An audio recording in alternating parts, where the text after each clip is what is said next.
It's February 7th, 2013.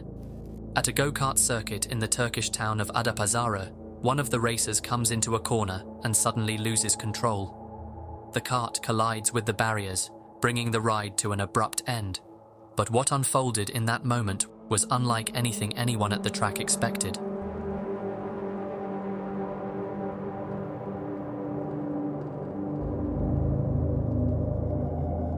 The racer was 24-year-old Tuğba Erdoğan, a student at Sakarya University's Department of Environmental Engineering.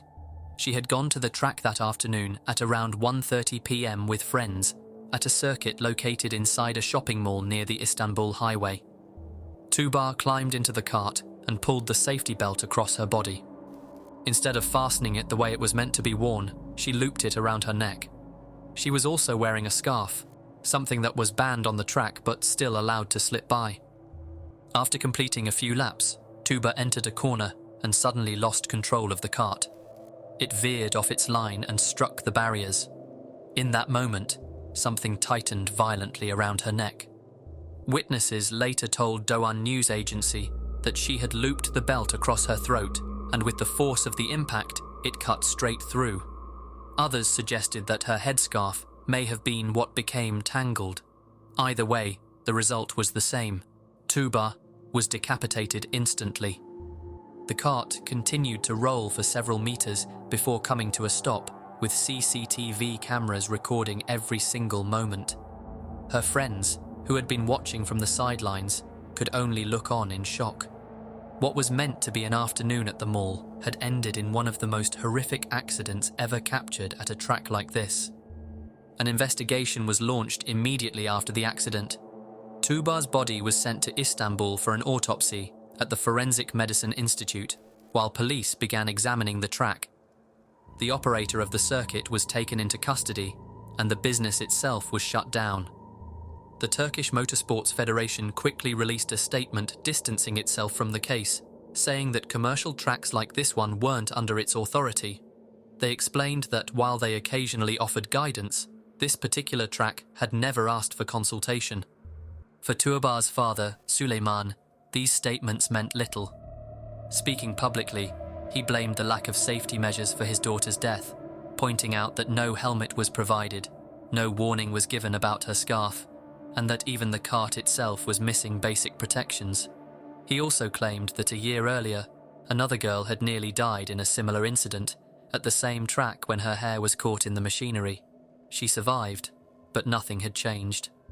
Her funeral was held in her hometown of Kütahya at Gediz Ulukami. Hundreds of mourners attended, including classmates, faculty from Sakarya University, and her fiancé, Muhammed Enes Özkan. Tuğba was buried next to her older sister, Merve, who had died of leukemia at the age of 9. Her father called it the most difficult day of his life. He spoke about how much his daughter was loved, how proud he was to see her classmates and teachers stand beside him, and how determined he was to hold those responsible to account. A day at a shopping mall track ended with one of the most brutal accidents imaginable, captured in full view of her friends and bystanders. What happened to Tuğba Erdoğan was sudden, violent, and irreversible. A single crash turned a moment of fun into one of the darkest deaths ever caught on camera.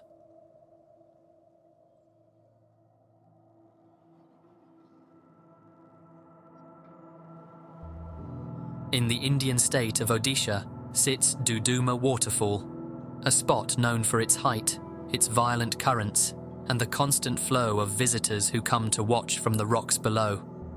On a Saturday afternoon, one of those visitors was a 22-year-old named Sagar Tudu. Standing on a boulder, surrounded by rushing water, people nearby pulled out their phones to record what was happening. But within minutes, those recordings would capture something far darker than anyone there expected.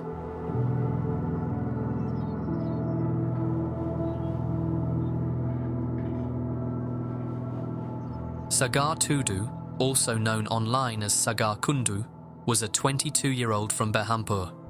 He ran a small photography and film channel on YouTube, sharing videos that focused on the culture of Odisha. Though his audience was modest, with just under 500 subscribers, he posted regularly, and had built a reputation among friends for always carrying a camera. On that Saturday, Sagar had travelled with his friends to Duduma Waterfall. The plan was to record footage for another video. The waterfall itself is one of the most stunning in the region. Formed by the Machkund River, it drops nearly 600 feet across the border of Odisha and Andhra Pradesh. Its height makes it a major tourist destination, but it's also known for sudden shifts in current, especially during monsoon season. In those months, heavy rainfall and dam releases can turn the flow into a violent surge, powerful enough to batter the surrounding rock and sweep away anything in its path. Sagar had been filming with his friends near the base of the falls. He set up his drone and camera equipment to capture aerial shots for his channel. Once that was done, he stepped away from the group and began moving across the rocks.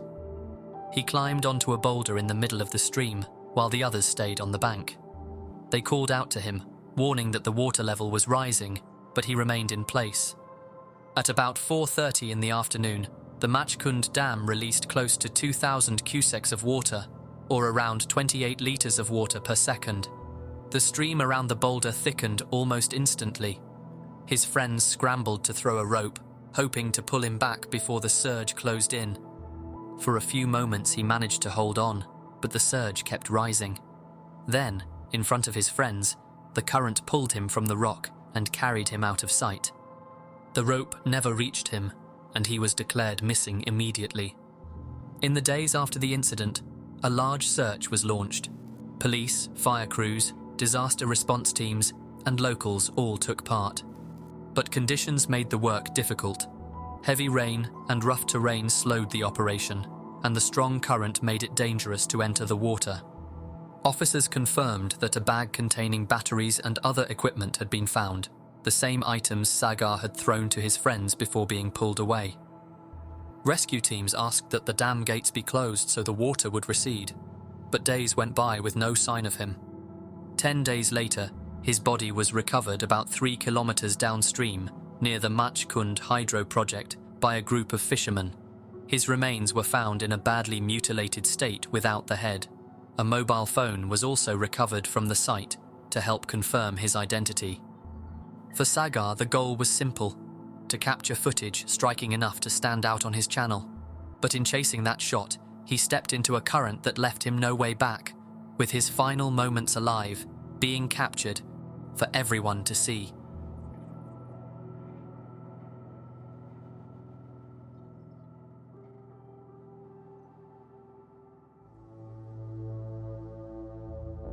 Just before 2 in the morning on August 24, 2021, a North Bergen police officer pulled over a 2022 Kia Stinger for reckless driving. Inside was a young couple, out together late that night. The officer's body cam shows him speaking with them briefly, before telling them to head home. What the officer didn't know was that only minutes later, he would see the same car again, under completely different circumstances.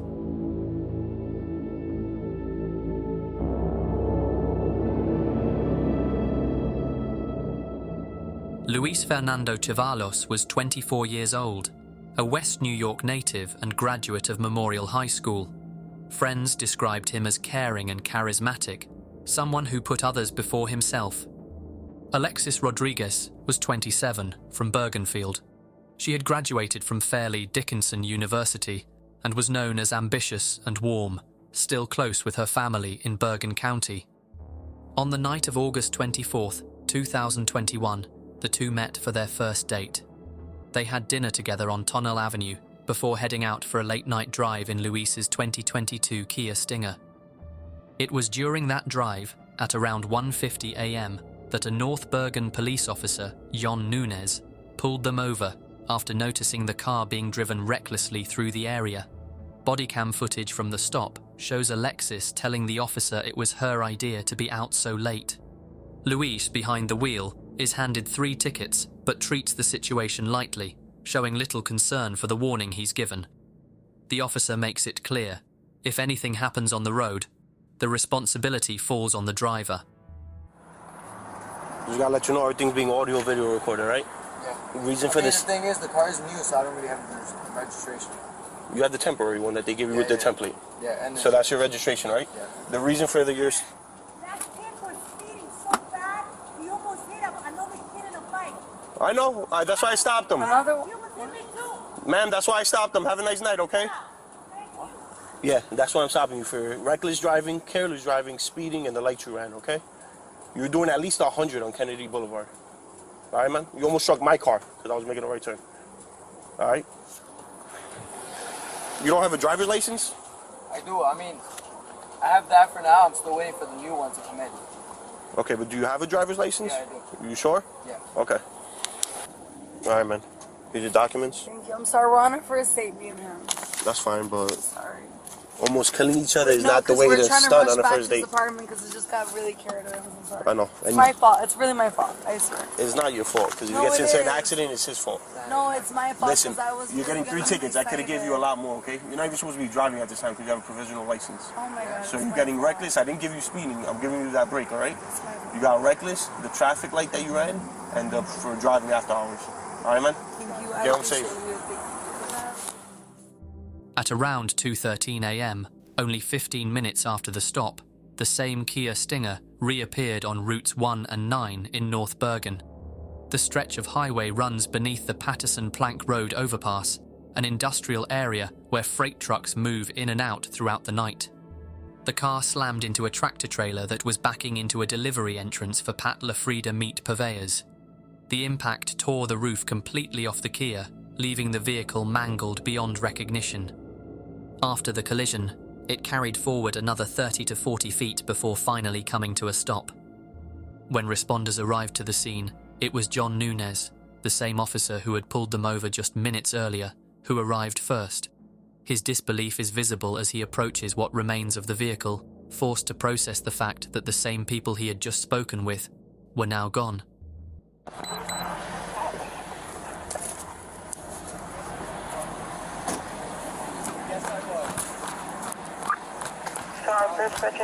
Yo, this is the same kid. Oh my gosh. Oh my gosh. 6-1. Paramedics are needed. We're gonna need a crash team, sir. Crash team, we need a crash team. That's the same car I just had. Fatal. Down, man, like. You just stopped that car? Yeah, just hit him off with trees. Like, Oh, that was the same car? yeah, I told him, like, bro, slow down. I see, like, it's my fault, it's not your fault. If you get into an accident, You good though? it sucks. Yeah, that sucks. Emergency crews moved quickly to secure the scene. Traffic on routes 1 and 9 was shut down as responders attempted to assess the damage. A doctor officially pronounced both Luis Chavalos and Alexis Rodriguez deceased at 2:26 a.m. There was nothing left that could be done. Investigators later examined the vehicle's event data recorder, a device that logs speed and braking information in the moments before impact. The recorder showed that 5 seconds prior to the collision, the Kia was traveling at 124 miles per hour. At the moment of impact, the car had slowed to 68 miles per hour, but the reduction wasn't nearly enough to prevent a fatal outcome. The data confirmed what the scene already showed. The speed was the only cause of the crash.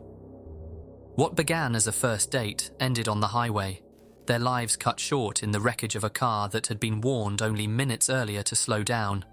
But what makes it so disturbing is that the first person to respond was the same officer who had spoken to them minutes before.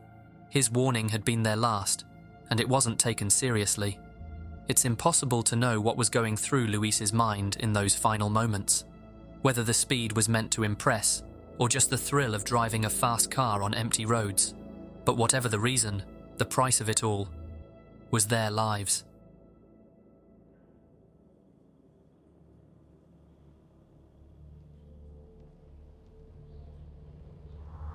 On the morning of July 24th, 2023, CCTV cameras in Tashkent, Uzbekistan, recorded a woman stepping into an elevator at the base of a 9-story apartment block. She was there on her usual route, delivering mail. The footage shows her walking inside, the doors closing behind her.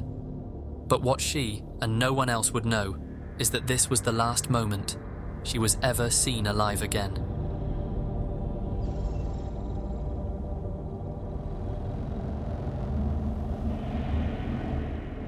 Olga Leontieva was a 32-year-old postwoman from Tashkent, Uzbekistan. A mother of one, she was known for her daily routine, delivering mail across the capital. On the morning of July 24th, she was working her usual route. At one point that day, she arrived at a 9-story apartment block in the city. CCTV from the building shows her walking inside, carrying her letters. She steps into the elevator on the first floor and the doors close. From that moment on, no one saw her again. When Olga didn't come home on July 24th, her family grew uneasy. She had left that morning on her usual delivery route, and she was expected back by the evening.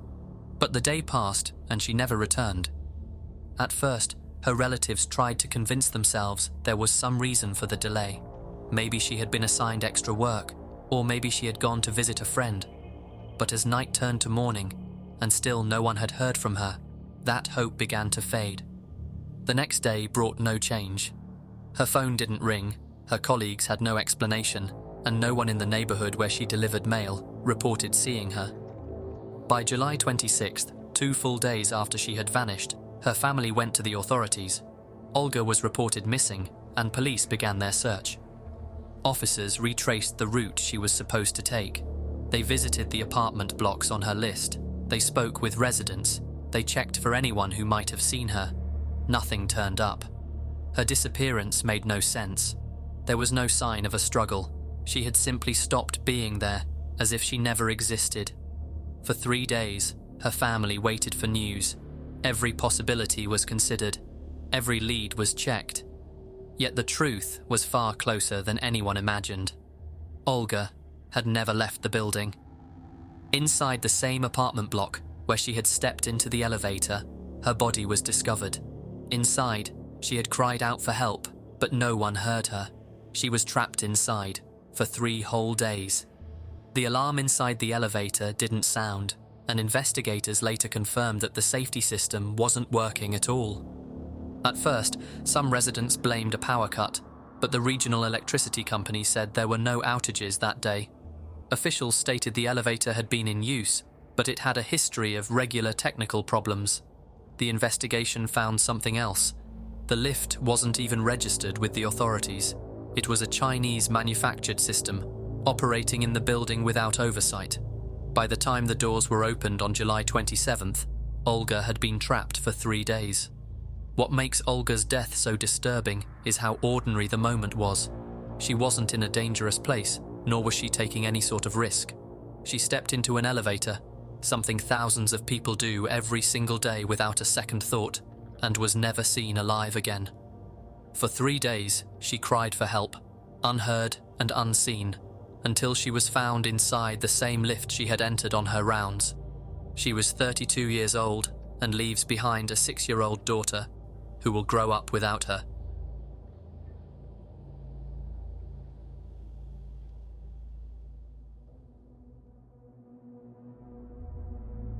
For nearly 12 days straight, one of France's biggest streamers kept his broadcast running.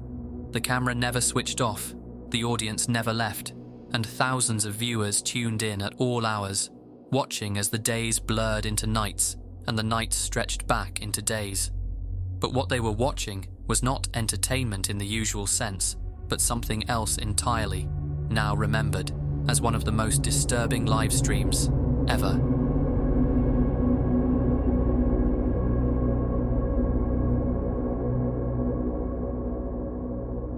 Raphael Graven was born in 1979 in Waterfall, France. Online he became known as Jean Pormanov, or simply JP. Before streaming he served in the military. After leaving service, he turned to social media. In 2020, he started posting on TikTok, mixing humor with gaming clips. He played titles like GTA, FIFA and Fortnite, and worked with other creators to build an audience, and his reach grew quickly. On Twitch, his channel gathered hundreds of thousands of followers and more than 35 million views. But his reputation wasn't built on games alone. His content often involved stunts, absurd challenges, and a tone that drifted between comedy and confrontation. He would rage, shout, and interact with viewers in a way that felt more like performance than casual play. He also went further than most. Many of his streams involved humiliation. Other creators mocked him, insulted him, and at times physically provoked him live on camera. Over time, this became part of his brand. He was the streamer who would endure more than anyone else, and audiences tuned in to see how far it could go. By 2023, he had moved to Kick, a platform with fewer restrictions. There, he reached his peak. By August 2024, he was the fourth most watched streamer on the site worldwide and the most popular in France. But behind the success was a different story. Off camera, Graven was deeply isolated. At 40 years old, he was living with his mother, surviving on welfare and the income from his streams. He had never been in a relationship and never had close friends. But that changed when he was noticed by another streamer named Owen Senazandotti, known online as Naruto, who, along with a friend named Safine, pulled him into their circle. At first the streams were gaming, then came IRL content, and with it, the abuse. Small at first, framed as jokes, but month by month, the violence escalated. JP was hit, strangled, shot with paintballs, even held underwater while viewers watched. Clips show him crying out, but never fighting back. He knew that resisting only brought harder punishment. Owen and Safine reminded him constantly that they were his only real friends, that without them he had nothing. They told him he would never have a partner, never build a family, unless he kept going. They controlled his living situation, even the roof over his head. If he left, he risked being thrown out. Money kept him tethered. Kick offered contracts worth thousands of euros, with donations from marathon streams bringing in tens of thousands more. One week-long broadcast earned more than 50,000 euros. JP spent it quickly, leaving him dependent on the next stream. Even his mother was drawn in. During streams, Owen would call her on speakerphone, humiliating both mother and son as she begged him to walk away. JP stayed anyway. By 2024, his streams had grown harsher. The stunts became more extreme, the humiliation more severe. And with each new broadcast, tens of thousands tuned in to watch.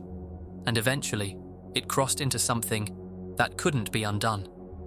On August 5th, 2025, Jean Pormanov launched a marathon stream on Kick. The broadcast was continuous, running day and night, and by the time it ended, it had lasted more than 280 hours. The premise was explained by Owen. Viewers were told that donations would determine the level of humiliation. At 3,500 euros, each mistake would earn a slap. At 5,000 euros, taser shocks. At 10,000 euros, a game called Questions for a Stupid Person. By the time the stream was cut, more than 36,000 euros had been raised. From the beginning, JP was treated as the spectacle. Within minutes, he was labelled a human failure and chained in front of the camera. Over the next 12 days, he was beaten, strangled, suffocated with plastic bags, fitted with a dog collar that delivered electric shocks, and deprived of sleep. He was forced to scrub toilets on camera and was made to endure round after round of humiliation, while thousands of people watched live. But he wasn't the only target. Another man, known online as Kudu, was also brought into the stream. He has a disability and is under legal guardianship. According to reporting, he wasn't even legally allowed to work, meaning he endured the same treatment without pay. Viewers saw him mocked and assaulted alongside JP, his suffering treated as part of the performance. By the second day, JP was already showing signs of collapse, going through an endless cycle of torment. JP asked to see a doctor. He begged to be examined by firefighters. He threatened to call the police, but none of it was taken seriously. Instead, he was told to keep going. Clips show him chained for hours, taunted when he cried out, hit when he resisted. Each time the boundaries were pushed further, and each time the chat continued donating. Naruto even snatched JP's phone and read all his texts to his mother aloud to chat while mocking him. In one of them, he wrote, "Hey mum, how are you? I'm completely stuck with his game. It's going too far. I feel like I'm held hostage with their shit concept. I'm sick of it. I want to leave, but he does not want to let me. He keeps me from leaving. He is sequestrating me. As the days dragged on, JP's condition worsened. He appeared exhausted, often slurring his words, at times struggling to breathe. Viewers in the chat noticed it too. Some began to point out that he no longer seemed responsive. Naruto tested him by throwing a bottle of water at him and slapping him in the face. Moments later, the stream went dark. On August 18th, after more than 12 days online, Jean Pormanov was dead. He was 46 years old. After the stream was cut, an autopsy was carried out in Nice. It found no traumatic injuries that could explain the death. The prosecutor said the likely causes appeared to be medical or toxicological. Further tests were ordered. Graven had a history of heart problems and was receiving treatment for his thyroid, but the broadcast itself showed him crying out, saying he wanted the abuse to stop, even threatening to call the police. Those images spread across France, turning the case into a national scandal. Naruto and Safine, the two men seen with JP during the broadcast, had already been arrested earlier in the year on charges of violence against vulnerable people and incitement to hatred, but they were released without further action.